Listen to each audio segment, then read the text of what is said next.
Hi everyone, today I'm going to be demonstrating how to use our cool text widget within our content editor.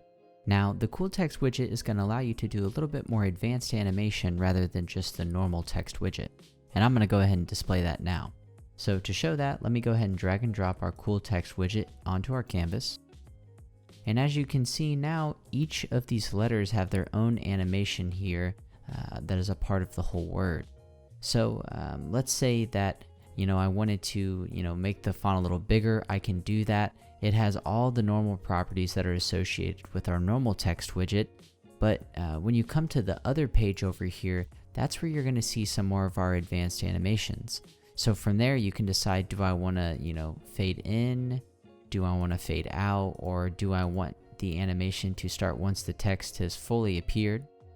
From there, I can change my speed. Do I want to stagger in which the letters animate? So as you see, this is going to do it very slowly, but if I raise it, it does it much quicker with all the letters.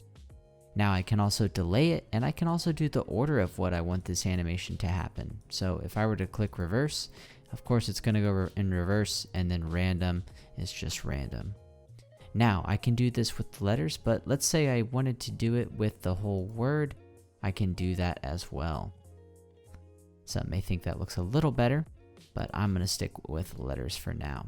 From here, you also have the choice to apply a background here, but you can also do your animations. So your pulse animation, you can repeat that and then even have it fade in.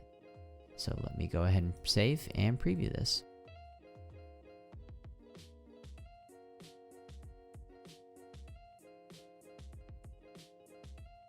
Alright, so now that we know what the cool text widget is capable of, I'm going to go ahead and show a time lapse of me making a word cloud map using the cool text widget.